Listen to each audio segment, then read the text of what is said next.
Psychology कही थाए झील मानू यह बिल्कुल भी पसंद होई न थाए कि तांको सामना रे कौन सी पुओ अन्य क्यों झीर प्रशंसा करू बोली। नमस्कार दर्शक बंधु, ओडिया रंगीन दुनिया चैनल रे आपण मानकु अनेक अनेक स्वागत। आज आपण मानक पई नहीं आसी एमिति एक वीडियो जहाँ आपण माने जानि नथिबे, यदि देखिथिबे आमको कमेंट माध्यम रे निश्चित भाबे जणाइबे। तबे चलंतु फ्रेंड्स, विलंबन करी आजिर वीडियोटी को आरंभ करिबा। केउं भली झियो माने घिया खाउथुबा समय रे जल्दी निज गोड़ को मेलाई न थांती।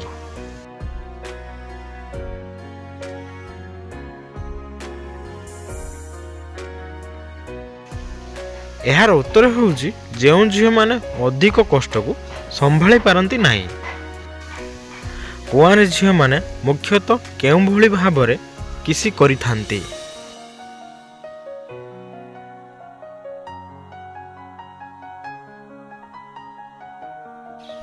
यार उत्तर होउची पुओ मानकर ऊपर ओठ को अधिक किसी करि थांती। गोटे महिला ता बीएफ ठारू घिया खाइबा को इच्छा हेउथिले केउं भली नजर रे देखि थाए।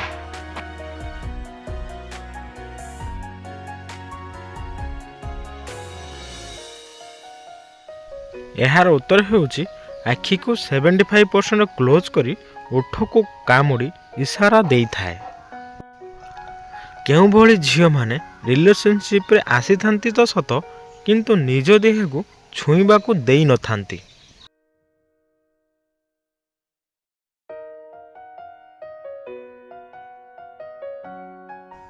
यार उत्तर हेउची जेउं झियो माने गोटे थर विश्वास करी धोखा खाई थांती।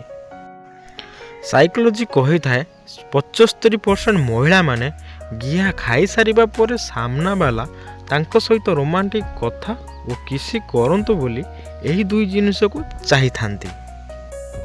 साइकोलोजी कही थाए सबु झियो माने गोटे छुआ बोली बिहेव करि थांती जेते बेले से माने हृदय भल पाउथुबा व्यक्ति सहित रही थांती।